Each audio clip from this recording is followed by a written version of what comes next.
Hermoso. En un pueblo del norte de Nicaragua, la tradición ahora no solo se ve, también se escucha para que resuene en todo el suelo patrio y trascienda fronteras.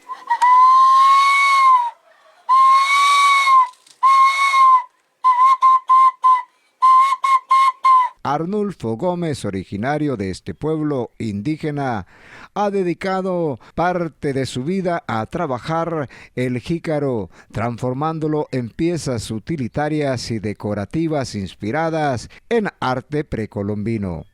Precolombina. Precolombina. Contanos de tu arte, Arnulfo, bienvenido. Gracias por estar en el taller del artesano Arnulfo Gómez en Totogalpa.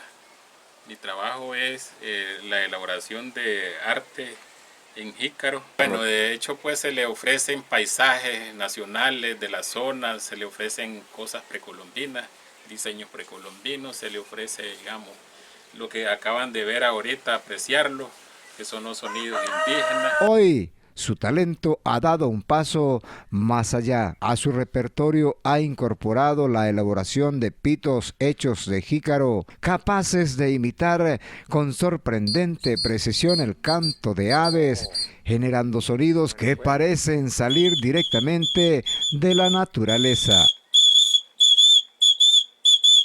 Y esta es una faceta nueva del artesano Arnulfo Gómez, porque de hecho pues esto nos catapulta a otra nueva etapa en el arte totogalpino, y de hecho pues a una identidad propia de Totogalpa. Como les decía, Totogalpa en un tiempo fue poseedor de una variedad de aves, y por eso se le llama en lengua náhuatl Totogalpa, en el nido de las aves.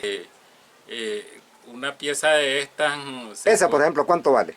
Una pieza de esta anda entre 250 córdobas a 200 córdobas. Una innovación que no solo destaca su creatividad, sino que también mantiene viva la esencia cultural de Totogalpa, fusionando tradición y sonido en cada pieza. En Ocotal, Nueva Segovia, Jorge Corrales.